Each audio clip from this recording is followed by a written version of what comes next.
members, I would ask for that. Thank you, Madam Chair. We carried this bill last year in a different form, and when it didn't pass, I was deeply disturbed.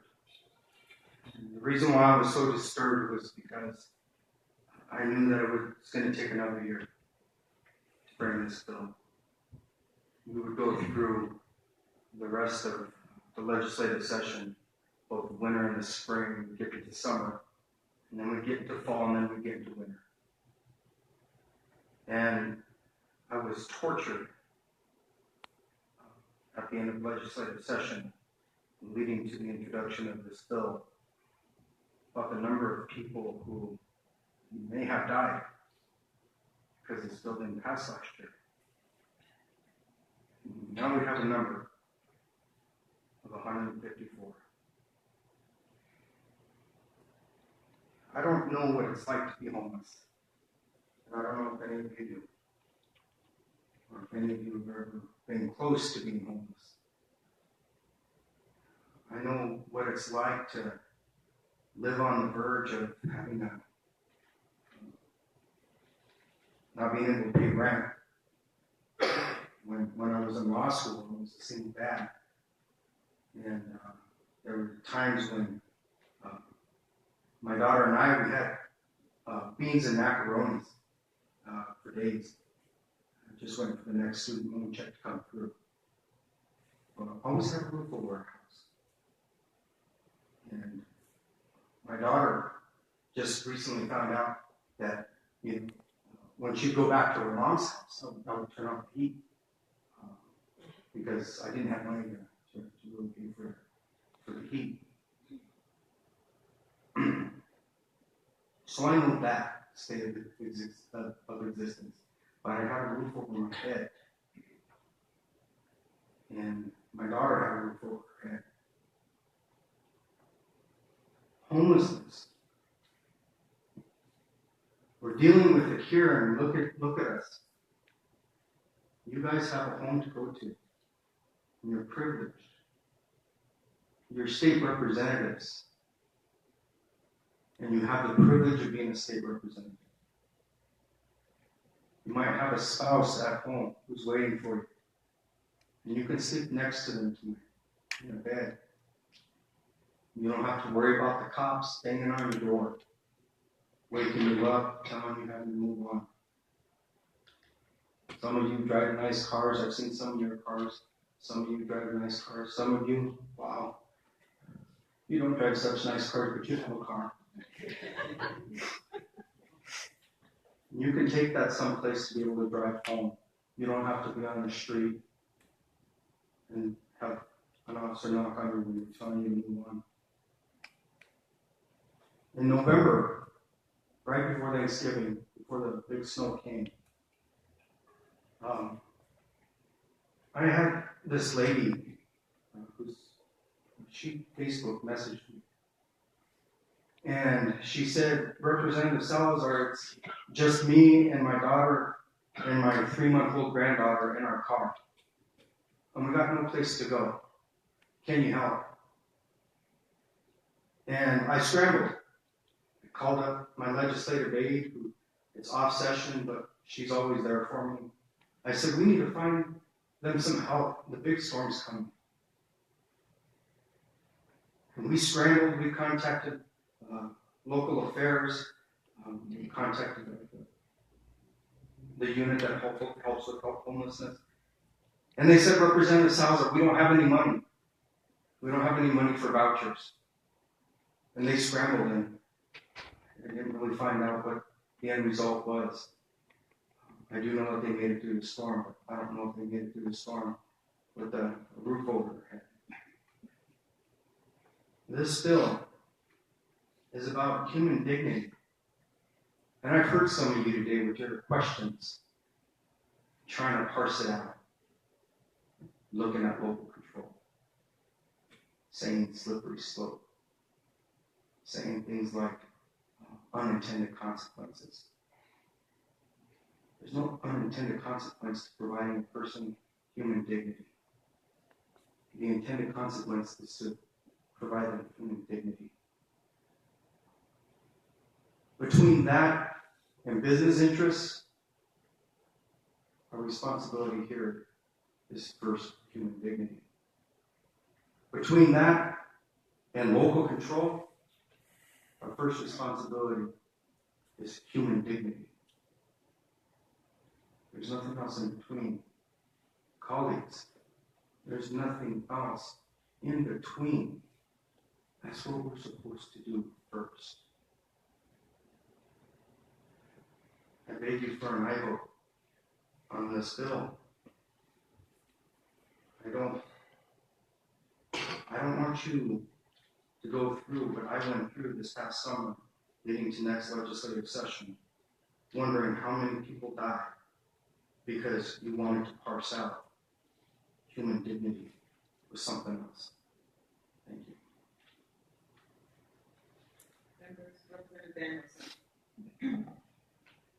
Thank you, Madam Chair. Thank you to the sponsors for bringing the bill, to my colleagues for your patience and your attention this evening.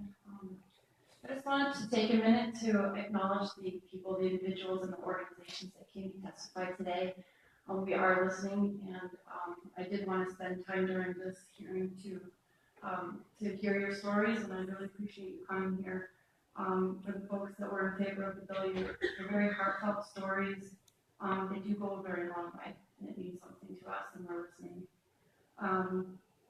To the cities, the rural, and the urban municipalities that came to talk to us, I know that you have a tricky balance between the rights of the citizens and their public safety. I know that we've heard stories, and I also know that the cities are providing services, and I want to acknowledge that too, to be fair. Things like camping bans in the open spaces in the Fort Collins area, that's a real thing. They came to talk to us today to plead their cases too. I heard for the first time from the public higher education institutions about some of their legitimate concerns around the bill and the safety of their students, and again, protecting the accessibility of their campuses to everybody. And I heard from my constituents, my friends and neighbors who just pretty much across the board urged me to support this bill. I'm going to be a yes vote for today, and it is basically boiling down to my opinion about the bill, and I want to acknowledge the opponents, and I hear you too.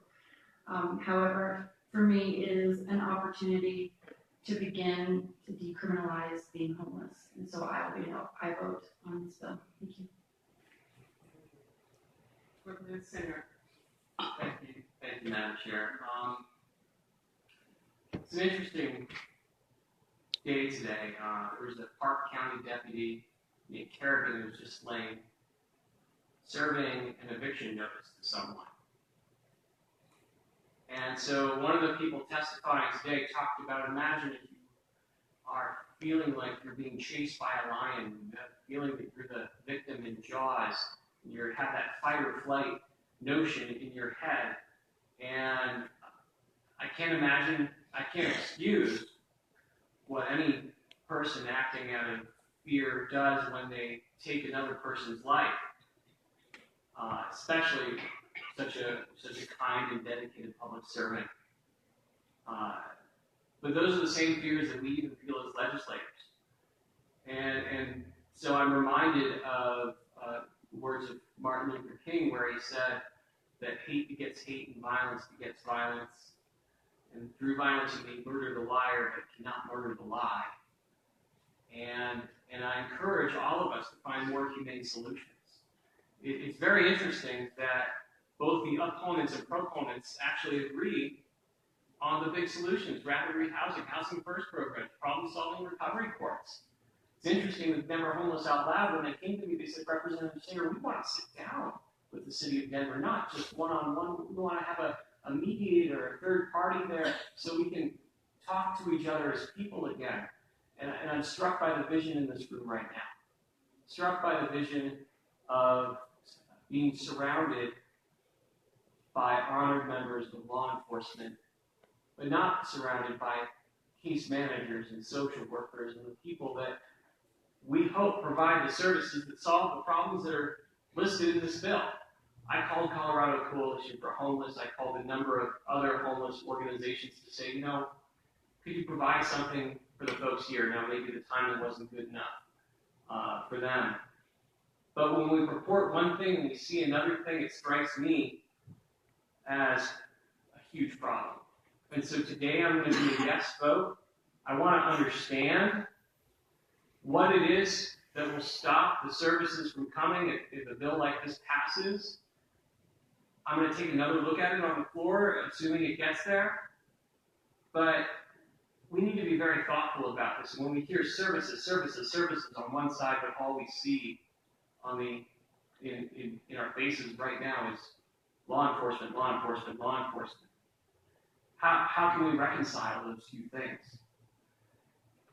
And I don't know the answer to that, but I'm going to be a yes vote today in the hopes that we can continue the conversation. And assuming it doesn't pass, I hope we can continue the conversation, continue it in a way that doesn't beget hate and violence, but actually increases love and light and shines a further light on a terrifying, horrible problem. Thank you. Representative Arndt. Thank you very much, Madam Chair, and thank you. And I echo the sentiments of my colleagues, and I thank the bill sponsors for bringing this. This is a critical and vital issue to our state and our nation. I'm not sure if everyone understands that I started my life in the college in the Peace Corps, and then I spent 5.5 years living in Mozambique. When I moved there, it was the poorest country in the world. When I moved home, I was absolutely devastated and embarrassed that the richest country in the world doesn't provide as well as some of the poorest countries in the world. It's absolutely part of my DNA. It's who I am. I've dedicated my entire life to the disabled. I'm a special education professional. I've never done anything in my life that has been about anything but helping the disadvantaged. And I think I've proven that by my professional and personal past. I'm also a representative of my district and my city. We haven't done everything right helping the homeless in Fort Collins. We are struggling to address this issue. We provide housing. We just had a brand new affordable housing building go up where I'm hearing other communities can't do that. We're fortunate at Fort Collins. Not only we're a relatively good economy, but we're also very generous. We've raised taxes on ourselves in the middle of the Great Depression or Recession, and we raised them again on ourselves this last spring. We believe in public inputs, and we believe in our community and the strength of our community. So I'm mindful that I represent my city and district when I'm down here. I'm also mindful that we're making state laws. So today, very respectfully and with all diligence and commitment to this issue, I'm going to request a special study committee that we can do through the legislature to sit down this summer with as many people as we need to work on some role for the state, because they know how municipalities do bump up against each other. And very extremely respectfully today, I will be enough. Representative Anderson. Sorry, I keep following Representative Arndt and Singer, but I just wanted to clarify it's late, and I just meant to say that as the bill passes, it's because of the cities that have waited with me, the other voices that I mentioned that oppose the bill, that I do respect where they're coming from. I hope that we keep working with them on the floor and beyond. But I just wanted to be clear, like Rep. Singer, that the door is open, and so are my ears. And so as we move forward, I wanted to be clear that that's very important to me. Thanks again. Rosenthal. Thank you, Madam Chair, and thank you, Representatives Melton and Salazar, for bringing this bill. I think by doing so, you helped show us that we must always look for humanity in others. We must always look for dignity in others, whether we like them or not, whether they are our friends or not, whether they are home, whether they have a home or not. And that was hard for us. It was hard for me to listen to. A lot of the presentations, similar to Representative Arndt, I work with a lot of people who are very disadvantaged. I'm a teacher. I work in a correctional facility. Some of my kids have been homeless or they're paroling homeless. I don't like to see that. I hate seeing that. And so I may not have been or be homeless myself, but I hope to think that I know what some people feel who I know on a daily basis and how they have felt. So I guess I would disagree with you a little bit, Representative Salazar, in that we do have a balance here. That's just our job. It's difficult. We balance. We have two sides here today. Which side do we agree with more? We have a yes or a no on this bill. And I had to balance the voices of the many who came here to relay their experiences, but also hear the opposition. And I didn't hear any hate or anger in the opposition. I didn't hear any lack of care or lack of love. I heard people who really wanted to help.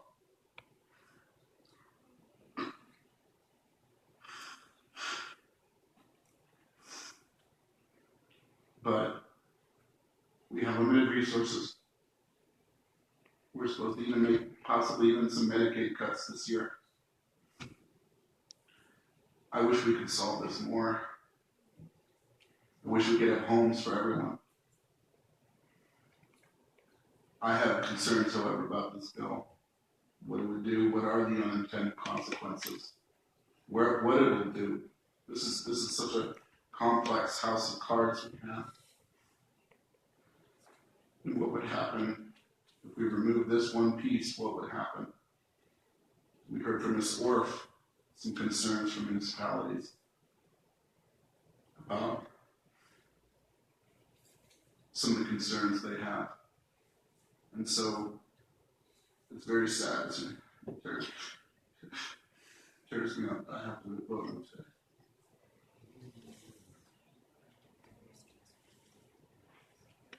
Further comment? No further comments? Is there enough something you have to add? No, I do not. That means I get to have the last word. And I think, first of all, I just want to thank all of you for being here today to testify and to share your story on this bill. I can tell you that I will never, ever be the same person because of the stories I heard today. I want to thank my colleagues. I thought I could do this in 4 hours, but all I kept hearing in my head is just move along, just move along. And I just couldn't move along because I don't think that would have given this hearing the appropriate respect and time that it needed. So I want to thank my colleagues for your undivided attention and then for the security, and thank you for being here. I just want to share with you some notes that I took. And one of the things I learned from you is that it is extremely hard to be homeless in the state of Colorado.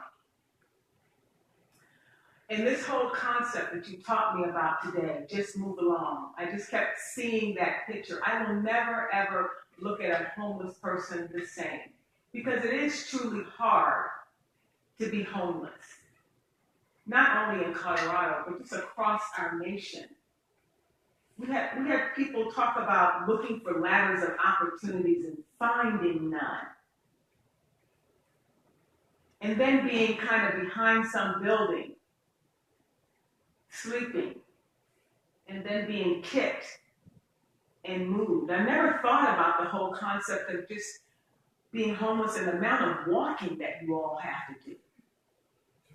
Just walk, walk, walk, walk, walk. And then when you have everything you own in your backpack and then someone steals it, and then you don't have any ID to prove who you are, and just that whole sense of dignity, the lack of dignity it must feel like when you're downtown Denver and you know, wherever you are, because there's not just homelessness in Denver. I represent Arapahoe County in Aurora, which is north of Aurora. So I represent Colfax. And every time I drive down Colfax, I see homeless people every day carrying their items or pushing a cart. Or some homeless people are stuck in some of those hotels up and down Colfax. And it hurts me that in the state of Colorado, we cannot do better. I believe that we can do better because I want to see everyone to have a safe place to sleep. I would like for everyone to have a home.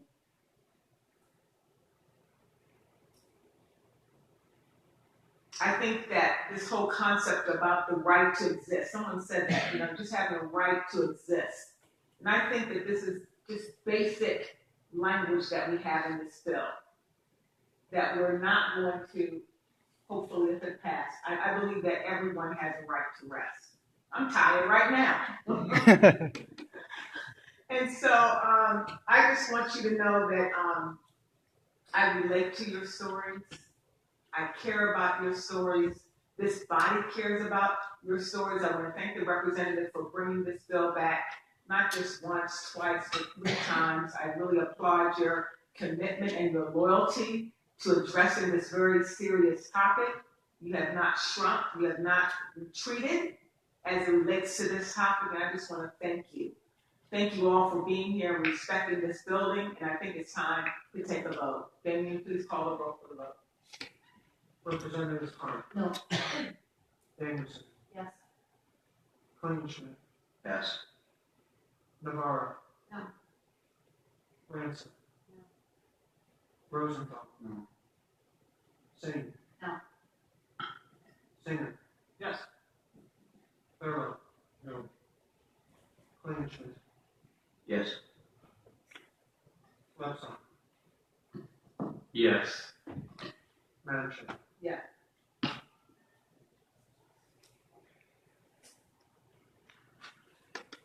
This bill fails 5-6.